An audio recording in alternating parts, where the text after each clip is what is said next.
parce que c'est l'avenir qui est ouvert, parce que c'est une nouvelle année, parce que c'est un temps de grâce, parce qu'enfin nous rentrons dans notre Canaan, enfin nous voyons notre terre promise, elle est à nous. Croire n'est pas suffisant. Je vous le dis, croire n'est pas suffisant. C'est vivre de sa présence qui est suffisant. On peut croire et être trompé.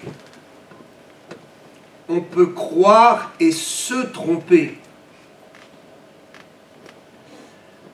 On peut croire parce qu'on nous a inculqué des choses. On peut croire parce qu'on a manipulé notre conscience. Mais vivre de sa présence ne trompe pas. C'est lui qui, par la personne du Saint-Esprit, nous conduit dans la vérité. Croire, mais croire en quoi? Il faut croire dans ce qui est vrai. Et seule sa présence et la communion avec lui nous assurent de la vérité. Et nous éclairera sur la vérité, car Jésus est venu pour chasser les ténèbres. Là où il y a des ténèbres, ce n'est pas Jésus.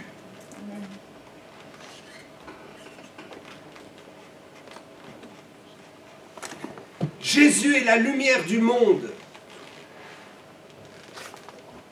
Et là où il y a des ténèbres, ce n'est pas Dieu. C'est le diable. Je suis surpris de ce qu'il y ait beaucoup de gens qui soient dans la foi et cependant dans les ténèbres. Ils ont la foi, ils croient en quelque chose, ils ont écouté des discours et ils sont cependant dans des ténèbres parce que ce qu'ils croient est mensonge.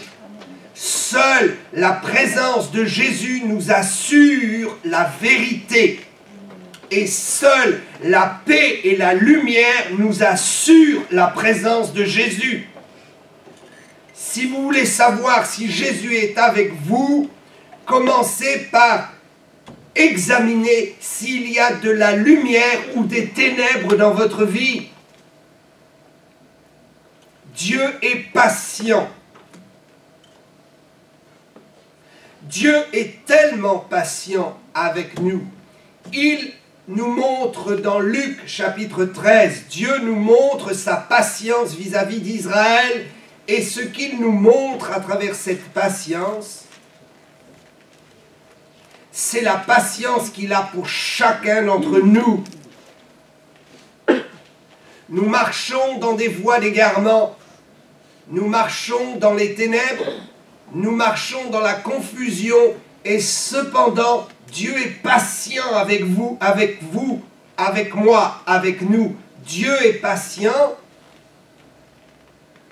pour nous mener à la vérité.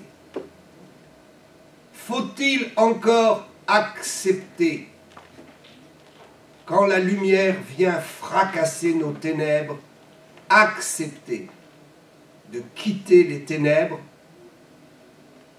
pour marcher vers la lumière?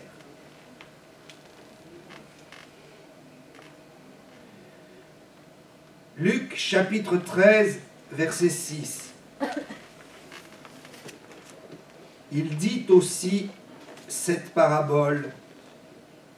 Un homme avait un figuier planté dans sa vigne.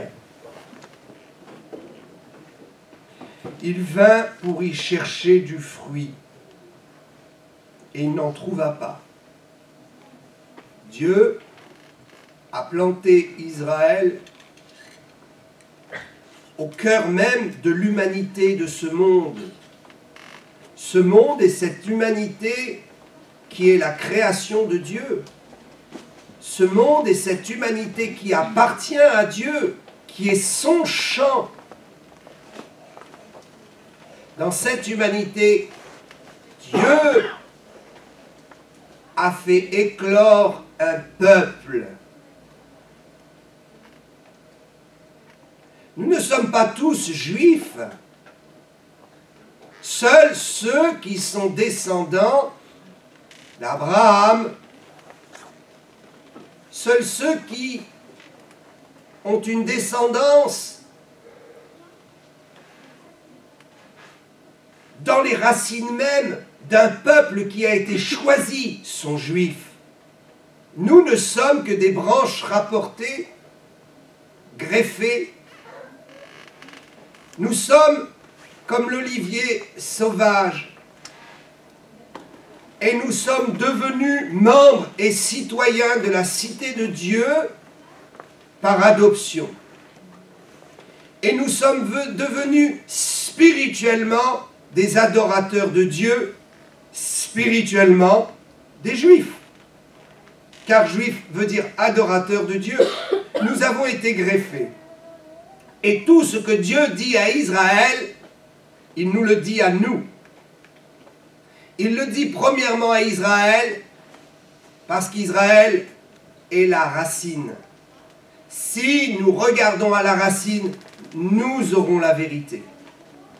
Et ici, Dieu parle,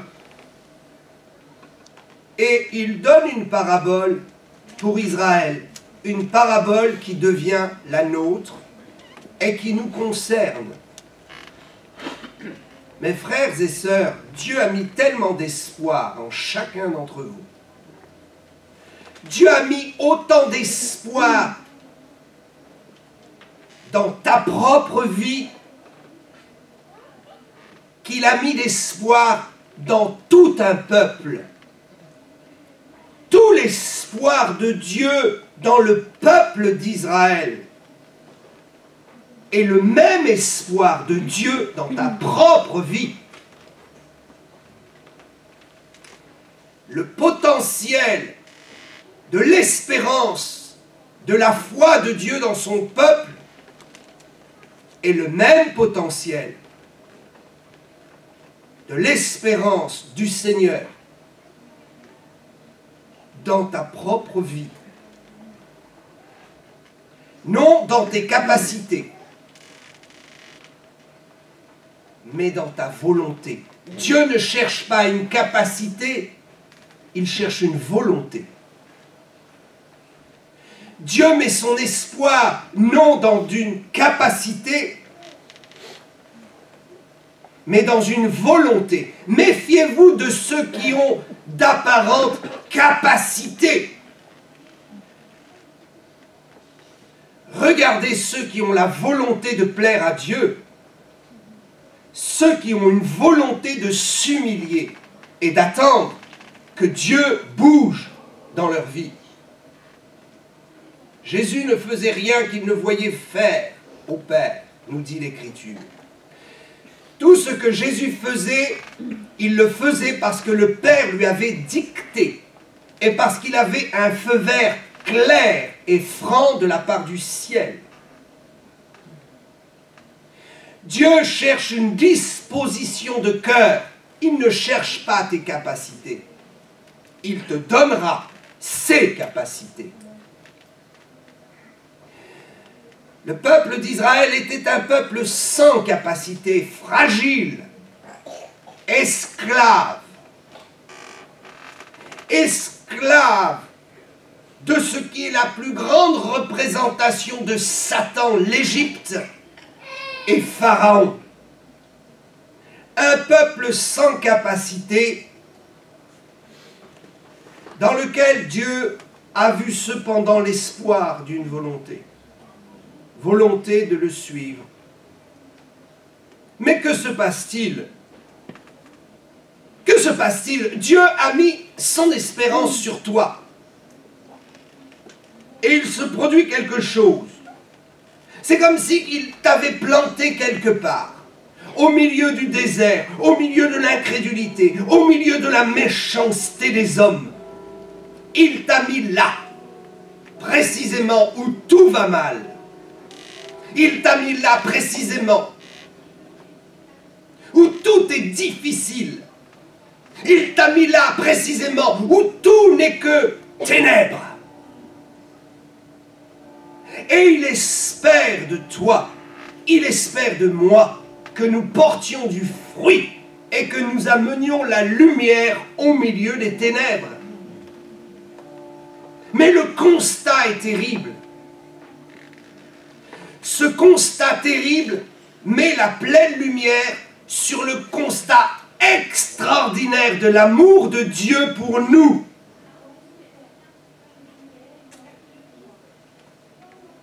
Un homme avait un figuier planté dans sa vie. Il vint pour y chercher du fruit et il n'en trouva pas. Ne te désespère pas. Ne te décourage pas.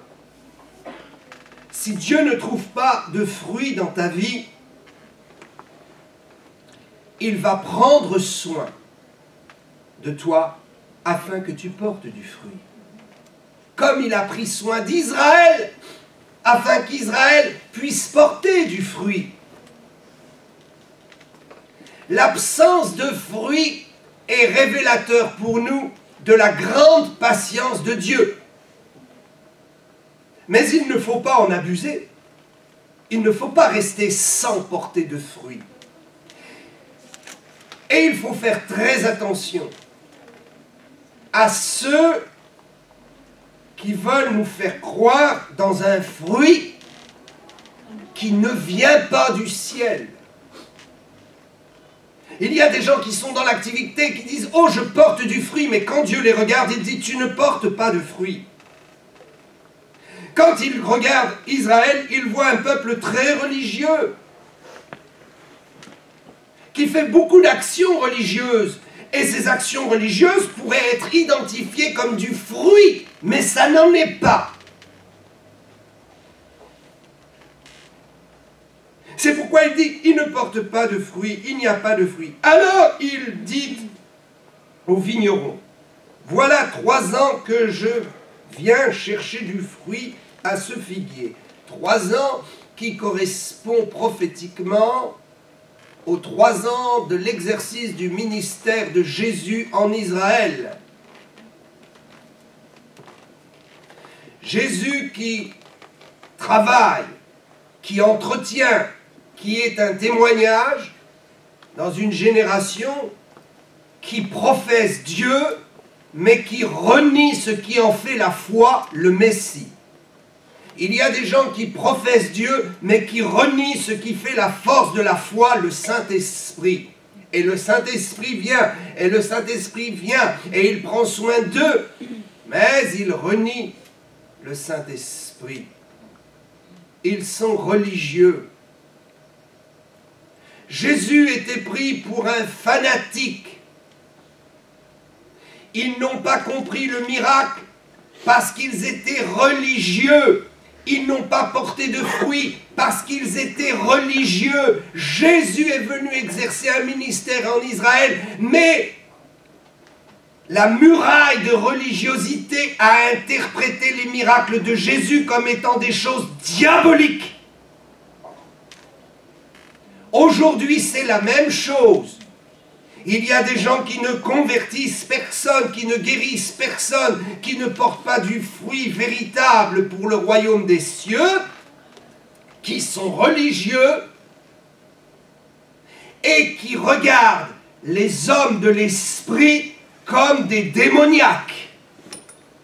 Ainsi, ils ne peuvent pas porter de fruits. Écoutez bien. Quand Jésus priait et que les gens tombaient, les Juifs disaient c'est par la puissance de Satan qu'il fait tomber les gens. Quand Jésus allait au milieu des impurs de l'époque, de ceux qui avaient la lèpre, et qu'il guérissait les lépreux, on le disait c'est par Satan qu'il guérit les lépreux. Quand il recevait les gens de mauvaise vie à sa table, quand il recevait les prostituées, les péagés, tous ceux qui étaient le rebut de la société, quand il mangeait à leur table, on disait c'est Satan qui l'anime. Les mêmes religieux n'ont pas compris que Dieu voulait prendre soin d'eux et voulait leur faire porter un fruit nouveau, un fruit de grâce, pour amener le pécheur à la repentance, pour guérir le malade, pour délivrer le démoniaque. À Guédara, j'aurais voulu être là pour entendre et voir les pharisiens pointer du doigt Jésus et le traiter de fanatique quand il guérissait le démoniaque et qu'il chassait dans les lieux arides les démons et que les démoniaques venaient criant et se roulant à ses pieds, suppliant, les démons suppliaient que Jésus ne les chasse pas. Quel spectacle! Quand des foules le suivaient, quand les miracles et la puissance de Dieu agissaient dans la foule, et que les pharisiens ne comprenaient pas cette nouvelle vision, ne comprenaient pas que Dieu était en train de leur montrer la voie de l'esprit, la voie de la délivrance. Quand Jésus chasse des milliers de démons dans un troupeau de pourceaux, et que ce pourceau court dans tous les sens et vont se jeter dans la falaise. Imaginez le spectacle, le mouvement, le bruit, l'incompréhension des religieux. Ne jugez jamais ceux qui travaillent dans l'esprit. Nous traitons de faux prophètes aujourd'hui des gens qui accomplissent l'œuvre du royaume de Dieu. Savez-vous ce qu'est un faux prophète? Un faux prophète est quelqu'un qui conduit dans l'hérésie les âmes et qui empêche les gens de se convertir, de se repentir de leurs péchés. Le faux prophète ne travaille pas pour le royaume de Dieu. Le faux prophète n'incite pas les gens à se convertir, à se repentir de leurs péchés. Le faux prophète est celui qui, au nom de la religion, entraîne les gens dans l'impiété, le péché. Le faux prophète est celui qui tord le sens des Écritures pour ne pas que les gens entrent dans la sanctification et que les gens ne trouvent pas Dieu. Quelqu'un qui se lève et qui fait l'œuvre du Seigneur en convertissant les gens, en guérissant les malades et en chassant les démons, est un homme oint. Oubliez tout ce qu'on vous a dit de mal à propos de William Branham. Oubliez tout ce qu'on vous a dit de mal à propos de Maurice Cerullo. Oubliez tout ce qu'on vous a dit d'horreur et de mal sur Benny Hinn.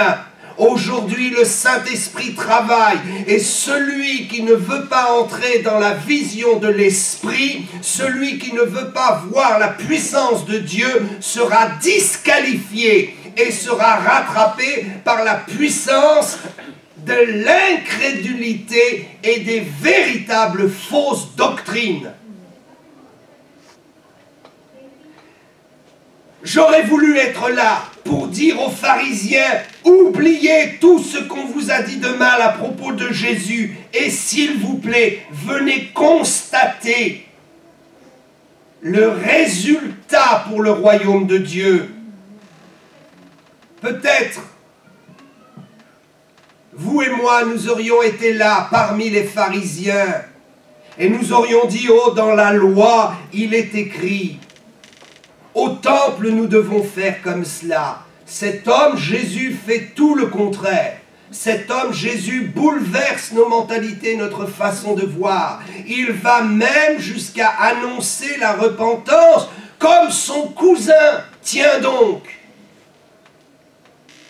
Jésus était vu comme un fanatique, au même titre que son cousin Jean-Baptiste. Imaginez Jean-Baptiste, un révolutionnaire, traité de fanatique à l'époque.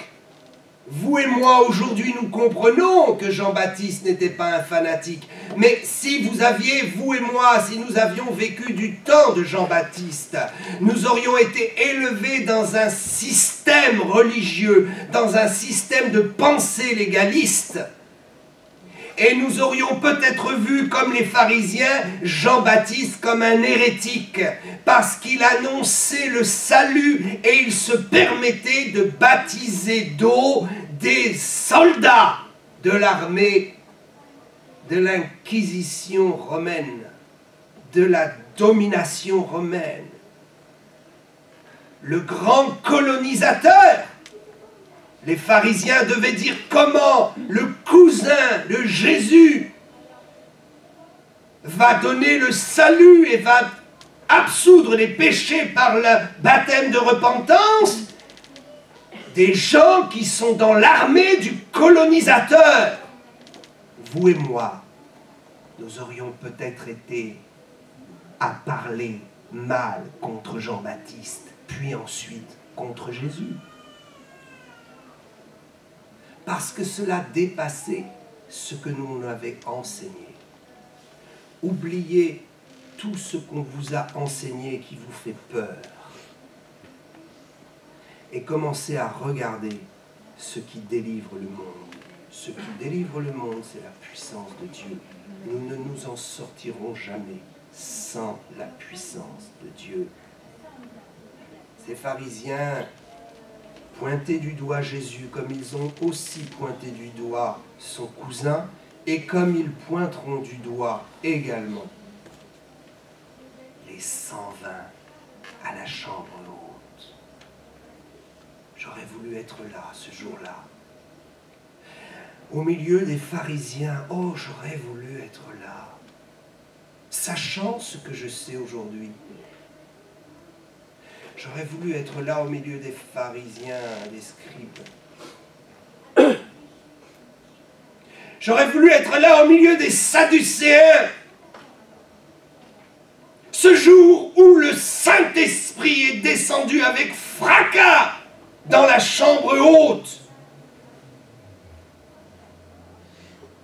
Ils sont sortis et ces pharisiens les ont pointés du doigt en disant « Ils ont bu, ils sont ivres et ils blasphèment contre la grâce. Ils disent qu'ils sont remplis de Dieu. Regardez-les, ils ont bu, ils sont ivres. » Relisez Acte 2. J'aurais voulu être là pour dire aux pharisiens, aux sadducéens, s'il vous plaît, je vous en supplie, ne vous attaquez pas à l'œuvre du Saint-Esprit, vous serez consumés. On ne peut pas impunément s'attaquer à l'œuvre du Saint-Esprit sans en payer un lourd tribut. J'aurais voulu être là pour leur tirer la manche, m'accrocher à leur phylactère, m'accrocher à leur longue robe et leur dire « Vous aimez Dieu, s'il vous plaît, ne voyez pas ça comme de l'hérésie. Ne voyez pas ces gens qui tombent, qui sont ivres de l'esprit, qui parlent de nouvelles langues, comme quelque chose de démoniaque. » Savez-vous qu'aujourd'hui, il y a des gens enseignés dans le monde évangélique, on leur dit que le parler en langue est démoniaque. Vous n'en êtes peut-être pas là. Mais où en êtes-vous? Où en sommes-nous? J'aurais voulu être là pour leur dire, s'il vous plaît, c'est l'œuvre. Dieu est en train de faire naître l'Église. Ne vous attaquez pas à l'Église. Peut-être quelqu'un descend de la chambre haute, plein du Saint-Esprit. Il ne tient plus debout, il ne peut plus contrôler. Savez-vous, quand la puissance de Dieu vient sur vous, vous ne tiendrez pas debout. La première fois que ça m'est arrivé, je ne connaissais rien.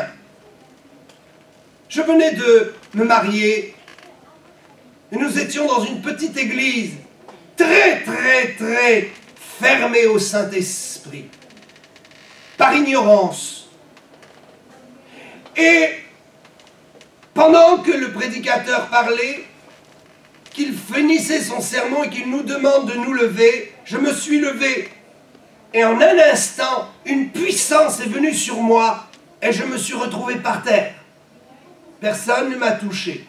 Je ne savais rien, je ne connaissais rien à ces choses. Je suis tombé, j'ai cru que je tombais d'évanouissement. Mais une chaleur et une puissance si intense étaient sur moi, je n'arrivais plus à me relever.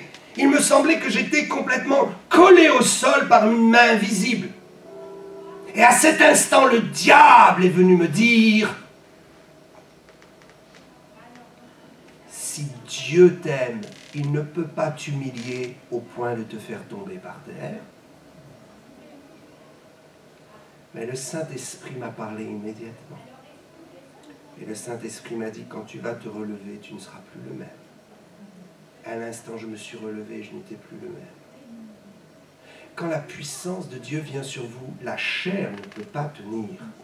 La Bible nous dit dans le livre des Actes qu'ils sont sortis et ils étaient comme ivres. Parce que la puissance de Dieu était tellement sur eux qu'ils ne pouvaient pas tenir sur leurs jambes. Ils chancelaient, leur esprit était déconnecté.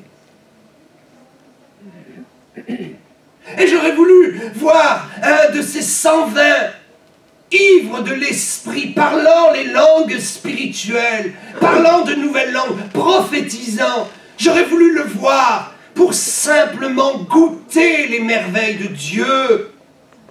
Vous et moi, nous avons besoin de la puissance et du surnaturel de Dieu. Il ne faut pas en avoir peur. Il faut simplement être dans la sagesse pour discerner ce qui vient de Dieu et ce qui ne vient pas de Dieu. Ici, nous voyons dans le texte comment, alors il dit au vigneron: voilà 3 ans que je viens chercher du fruit à ce figuier et je n'en trouve point. Coupe-le. Voilà la justice de Dieu qui parle, et nous allons voir la patience et l'amour de Dieu qui va s'exprimer. Savez-vous que Dieu est amour et justice? Mais ce qui est extraordinaire, c'est que dès que la justice de Dieu parle, depuis la croix, depuis le ministère de Jésus, depuis que Jésus est venu sur terre, quand la justice de Dieu parle à l'humanité, immédiatement, l'amour et la patience de Dieu parlent plus fort que la justice. C'est pourquoi il dit au vigneron, la justice de Dieu, Dieu parle, voilà 3 ans, coupe donc cet arbre, coupe-le. Pourquoi occupe-t-il la terre inutilement?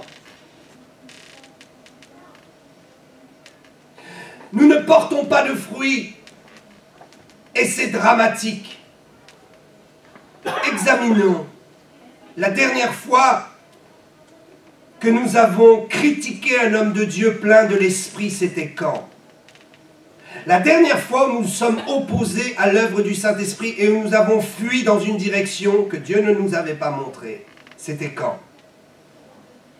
Et la dernière fois où nous avons amené quelqu'un à Jésus, c'était quand? Moi, je vais vous dire, c'est quand même plus intéressant de savoir quand j'ai amené quelqu'un à Jésus ou quand j'ai pu témoigner puissamment de ma foi. C'est plus intéressant de savoir ça que de savoir la dernière fois que je me suis opposé à l'Esprit. Et paradoxalement, peut-être cette année s'achève. Et cette année, j'ai bien plus fait dans l'opposition au Saint-Esprit que dans l'évangélisation. Posons-nous la question, de quel fruit parle-t-on ? Quel est le fruit que Dieu attend? Dieu parle à propos d'Israël qui faisait des actes religieux, qui pendant 3 ans partait à la synagogue, un peuple qui lit la Torah, un peuple qui lit la Bible, un peuple qui va faire toute sa dévotion, un peuple qui respecte ce que la loi dit, ce que tu ne peux pas manger, ce que tu peux manger. Un peuple qui respecte les 10 commandements. Et on se dit, Dieu, ces gens portent du fruit. Non! Le vrai fruit est celui qui amène un pécheur à la repentance. Le vrai fruit est celui qui amène la guérison dans un corps qui souffre.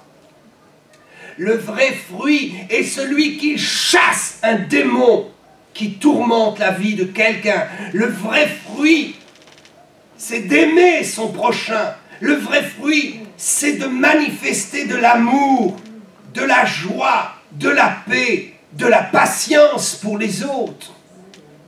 Dieu n'a que faire de vos rituels et de mes rituels religieux. Dieu n'a que faire et n'écoutera même pas mes jugements à propos des autres. Il demandera que je me juge moi-même. Cessons de critiquer, cessons de juger. Commençons par bâtir. On perd tellement de temps à juger et à critiquer qu'on se trouve attiré dans le gouffre des ténèbres. Quand on s'arrête de juger, de critiquer, de médire, d'avoir peur, on commence à être fort. La véritable force, c'est de dire « je n'ai pas peur ». Si je me trouve dans telle situation devant telle personne, puisse-t-il être le plus grand escroc de l'Évangile, je n'ai pas peur. Ces ténèbres n'affecteront pas ma lumière. Je suis surpris comment des gens ont tellement peur. Aujourd'hui, avec les moyens de communication, il y a de tellement bonnes choses sur les chaînes de télévision chrétienne. Par les satellites, nous pouvons capter des chaînes américaines, des chaînes chinoises, des chaînes de l'Afrique, et nous pouvons voir des grands hommes de Dieu. Mais je suis tellement surpris que certains, quand ils voient la manifestation de l'Esprit à travers ces grands hommes de Dieu, ils ont peur, tellement peur. Mais si Jésus est dans leur vie et si leur Dieu est plus grand, qui peut les déstabiliser? Ayons du discernement. Arrêtons de juger, prenons ce qui est bon et qui nous bénit. Laissons de côté pour la justice de Dieu ce que nous ne comprenons pas. Dieu ne nous demande pas d'élucider les questions sans réponse. Il nous demande d'apporter des réponses à ceux qui ont la question de la vie et de la mort en suspens sur leur tête. Dieu nous demande d'apporter la réponse que nous avons. La réponse que nous avons, c'est Jésus. Alors le texte nous dit, coupe-le! Et s'il n'y avait pas Jésus, notre religiosité serait brûlée au feu, il ne resterait plus rien. Mais il y a Jésus. Et Jésus est la manifestation de la grande patience de Dieu. Pourquoi occupe-t-il la terre inutilement? Pourquoi il y a des chrétiens qui ont 10 ans, 15 ans de conversion et qui causent des problèmes aux pasteurs et à l'église, des problèmes aussi graves, aussi lourds que ce que des païens peuvent amener dans l'église quand ils se convertissent? Pourquoi? C'est injuste. Mais Dieu dit patience. Il n'y a pas de condamnation. Si vous n'avez jamais porté de fruits, si vous n'avez jamais, pendant des années, amené une seule âme à Jésus, Dieu est patient avec vous. Dieu est prêt à vous pardonner tous ces temps où vous avez discuté pour rien du tout, pour juger l'œuvre d'autrui sans faire votre propre œuvre. Le vrai problème, c'est ça, ils ne portent pas du fruit, parce qu'ils ont voulu constamment examiner, au lieu de commencer à construire. Les religieux sont comme cela, ils passent leur vie à examiner les choses, mais ils ne construisent jamais.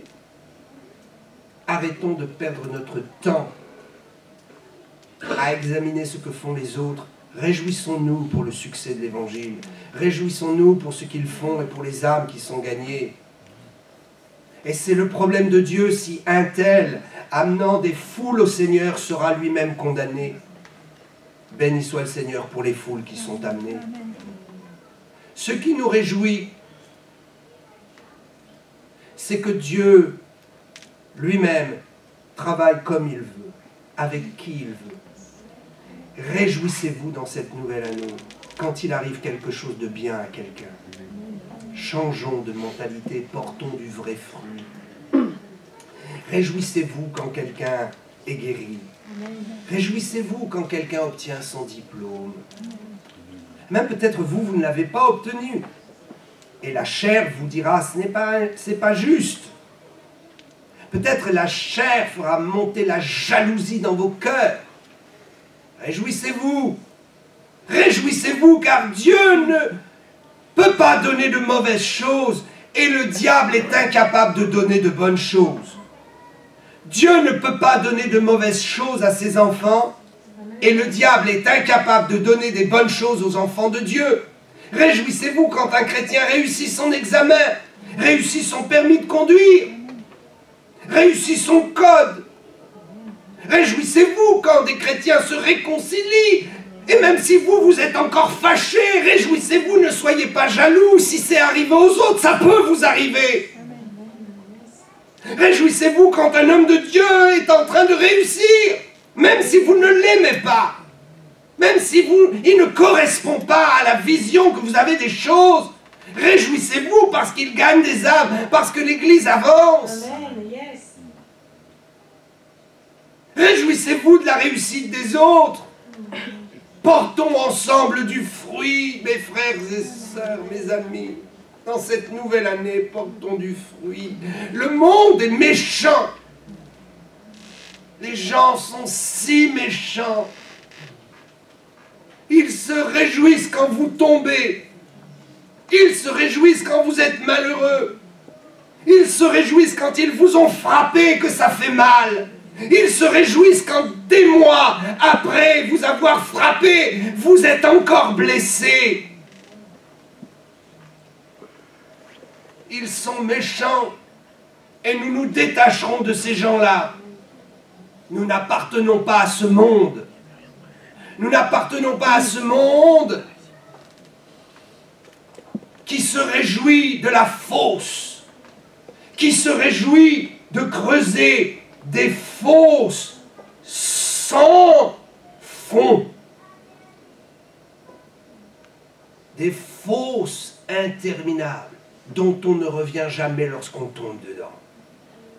Moi, je veux être avec vous pour porter un fruit qui plaît à Dieu, pour me réjouir quand quelqu'un se relève, pour me réjouir quand quelqu'un sort de son malheur. Je ne veux pas regarder ce qu'a été la chute de quelqu'un, je veux regarder ce qu'est son relèvement. Amen. Le relèvement de quelqu'un m'édifie. Qui sait, si Dieu n'a même peut-être pas permis que quelqu'un souffre dans l'égarement pour le relever glorieusement afin que son relèvement t'édifie. La chute d'Israël est notre salut, mystère de Dieu qui a permis que Israël tombe dans l'incrédulité pour que nous soyons sauvés et qu'un jour le relèvement d'Israël soit le plus grand témoignage que le monde n'ait jamais connu. Le fruit, c'est d'être dans la lumière et de puiser sa force dans la joie des œuvres de Dieu. Réjouissons-nous du succès des autres. Le vigneron lui répondit, « Seigneur, laisse-le encore cette année. S'il te plaît, laisse-le encore. S'il te plaît, ne châtie pas mon frère, ma sœur. S'il te plaît, accorde-lui ta grâce et ta faveur encore cette année. » Et je sais qu'à la fin de cette année, s'il ne s'est pas relevé, je prierai encore cette année. Et tous les ans, je prierai encore cette année, jusqu'à ce que je voie la puissance, la gloire, la majesté de Dieu dans la vie de quelqu'un. s'il te plaît, ne détruis pas, ô Dieu. Est-ce que nous avons la compassion pour une intercession véritable? Quelqu'un commence à chuter et nous creusons déjà sa tombe. Quelqu'un chancelle et le diable nous met déjà la pelle et la pioche dans la main pour creuser la tombe de celui qui chancelle. Mais l'esprit c'est autre chose. L'esprit crie grâce. Et l'esprit dit, même s'il doit trébucher, chanceler, je le recueillerai dans mes bras afin qu'il n'heurte pas le sol. Pouvoir encourager quelqu'un. Pouvoir crier grâce. Oh Dieu, s'il te plaît, enlève ta colère, délivre-le. Il n'a pas porté de fruits. Seigneur, il en portera cette année. Pardonnez-moi pour les fruits que je n'ai pas portés cette année. Peut-être vous attendiez de moi que je porte un fruit cette année, dans votre vie.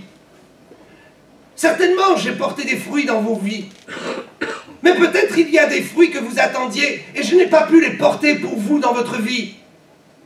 Attendez cette année, s'il vous plaît. Laissez-moi le temps. Accordez-moi la grâce de pouvoir me racheter, de pouvoir faire quelque chose pour vous cette année.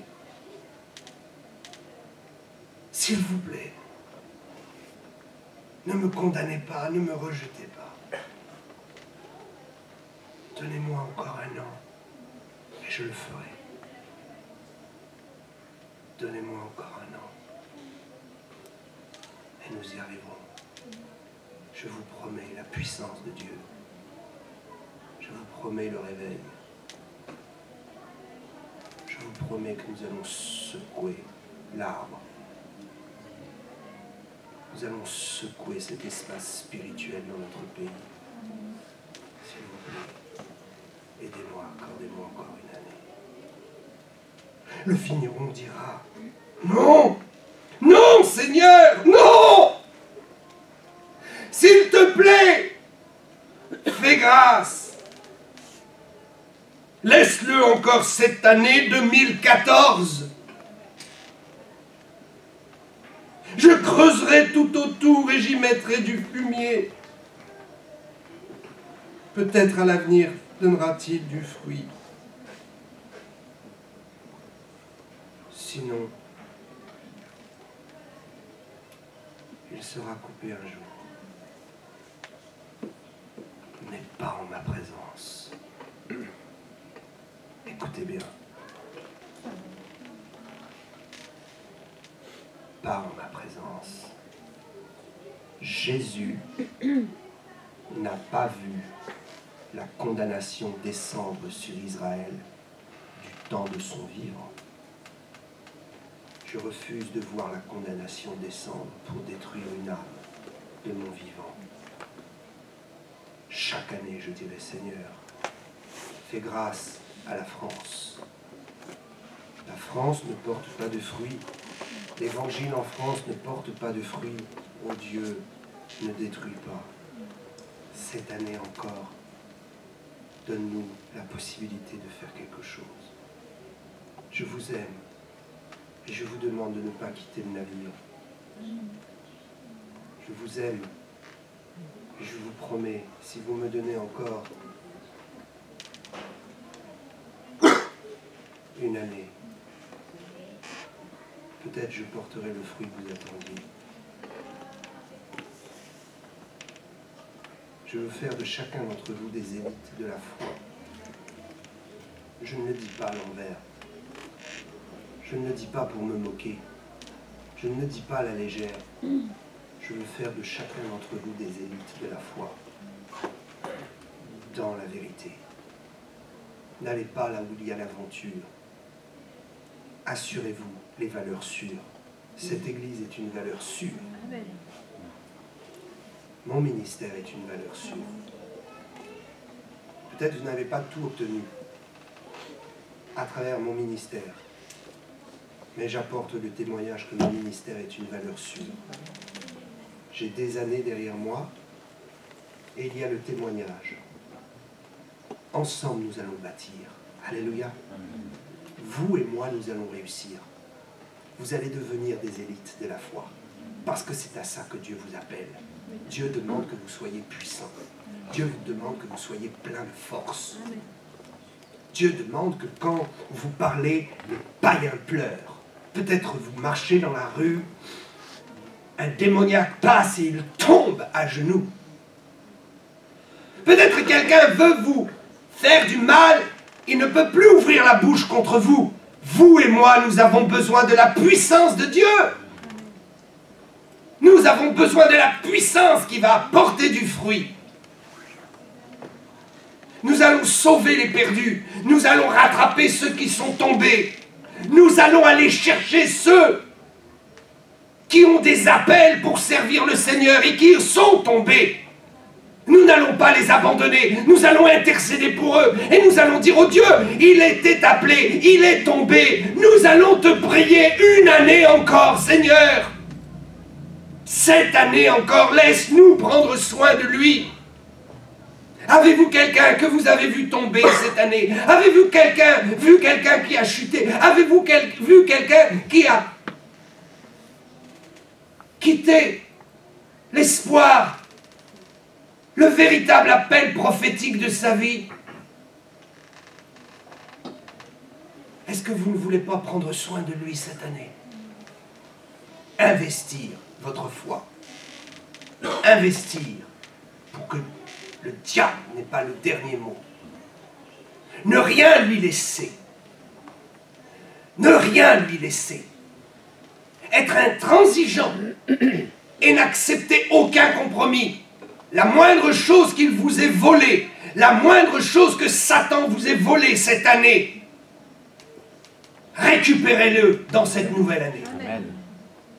Pourquoi est-ce qu'il vous volerait même une moindre chose?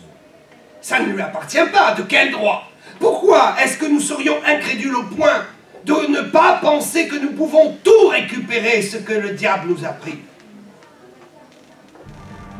Oh, j'ai la foi pour vous. J'ai la foi que 2014 sera une année du Saint-Esprit. L'année de la personne du Saint-Esprit. Je vous le prophétise, je vous le dis. L'année 2014 sera l'année de la personne du Saint-Esprit. Pour tous ceux qui ont la volonté de suivre le Seigneur. Pour tous ceux qui croient qu'une année de grâce leur est donnée. Pour tous ceux qui croient que quelqu'un quelque part prie pour eux.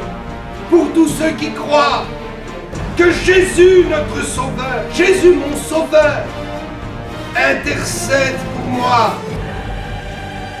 et a gagné devant le Père une année de grâce supplémentaire. L'avenir appartient à l'avenir. Ce que je sais, c'est qu'il y a une saison devant nous qui est un avenir meilleur. Ce que tu ne pouvais pas faire en 2013, tu le feras en 2014. Ce que tu ne pouvais pas dire en 2013, tu le diras en 2014.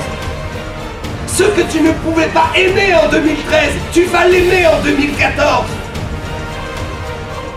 Ce que tu ne pouvais pas t'acheter en 2013, tu pourras l'acheter en 2014.